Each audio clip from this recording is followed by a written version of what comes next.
Praise the lord. ఈరోజు దేవుని వాగ్దానము, విశ్వాసము లేకుండా దేవునికి ఇష్టడై ఉండుట అసాధ్యము. దేవుని యొద్దకు వచ్చువాడు ఆయన ఉన్నాడనియు తన్ను వెతుకువారికి ఫలము దయచేయువాడనియు నమ్మవలెను. హెబ్రీలకు రాసిన పత్రిక 11వ అధ్యాయము 6వ వచనము.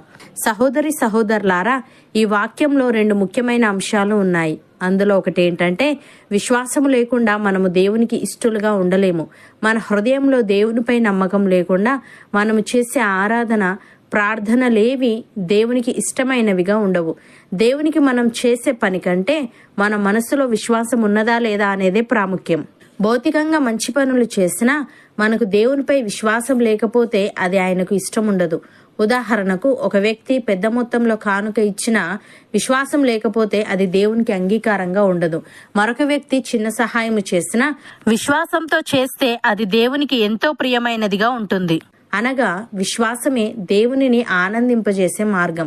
విశ్వాసం ద్వారానే మనం ఆయనకు దగ్గరవుతాము, ఆయన సన్నిధిని అనుభవించగలుగుతాము, ఆయన ఆశీర్వాదాలను పొందగలుగుతాము. మన హృదయంలో దేవుని పట్ల నిజమైన విశ్వాసం ఉంటే మన చిన్న క్రియలు కూడా గొప్ప ఆరాధనగా అవుతాయి. రెండవదిగా, దేవుని యొద్దకు వచ్చువాడు ఆయన ఉన్నాడనియు తన్ను వెతుకువారికి ఫలము దయచేయువాడనియు నమ్మవలెను. ఇది దేవుని ఉనికిపై నమ్మకం. మనం ప్రార్థించేటప్పుడు దేవుడు నిజంగా ఉన్నాడని నమ్మాలి. దేవుడు మన మాటలు వింటాడని, మన హృదయాన్ని గ్రహిస్తాడని నమ్మకుంటే మన ప్రార్థనలకు అసలు అర్థం ఉండదు. ఉదాహరణకు, ఒక చిన్న పిల్లవాడు తన తండ్రిని నమ్మినట్టు మనం దేవుణ్ణి నమ్మాలి. అలాగే తను వెతుకువారికి ఆయన ఫలమిస్తాడని నమ్మాలి. ఇది దేవుని కృపను ఆశించే విశ్వాసం. మనం నిజమైన మనసుతో దేవుణ్ణి వెతికితే ఆయన ఖచ్చితంగా ప్రత్యుత్తరం ఇస్తాడు. దావీదు చిన్న వయసులోనే దేవునిని ప్రేమించి ఆయనను వెతికాడు. పాటలు పాడుతూ, ధ్యానం చేస్తూ దేవునికి తన జీవితంలో ప్రథమ స్థానం ఇచ్చాడు.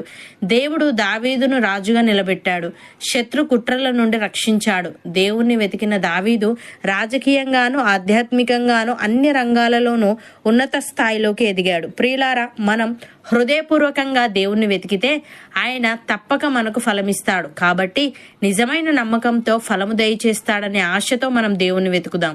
యేసయ్య ఈ విధంగా అంటున్నాడు, అడుగుడి మీకు ఇయ్యబడును, వెతుకుడి మీకు దొరుకును, తట్టుడి మీకు తీయబడును. అడుగు ప్రతివాడును పొందును, వెతుకువానికి దొరుకును, తట్టువానికి తీయబడును.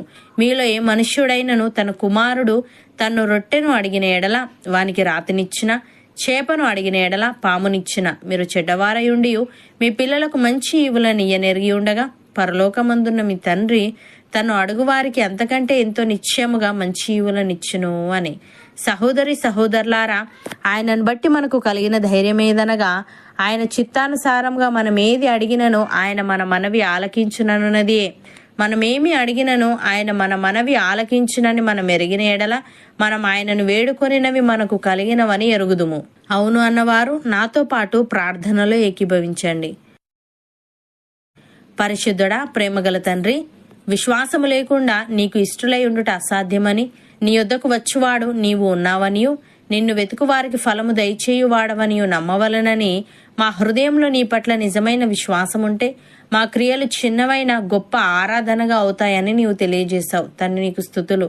దేవా, మేము నీ యందు విశ్వాసముంచి మా పూర్ణ హృదయముతో నిన్ను వెతుకుతూ మా ప్రార్థనలకు జవాబులు పొందేవారంగా ఉండుటకు సహాయము దయచేయమని, మేము చెడ్డవారమై ఉండి మా పిల్లలకు మంచి ఈవులను ఇయ్యనెరిగి ఉండగా పరలోకమందున్న నీవు నిన్ను అడుగువారికి అంతకంటే ఎంతో నిశ్చయముగా మంచి ఈవులనిచ్చుదువు గనుక మేము విశ్వాసంతో నిన్ను అడిగే వారంగా ఉండుటకు కృపచూపమని, ఆధ్యాత్మికంగాను మానసికంగాను అన్ని రంగాలలోనూ మాలో ప్రతి ఒక్కరిని నీవే ఆశీర్వదించమని యేసుక్రీస్తు నామమున ప్రార్థిస్తున్నాము తండ్రి.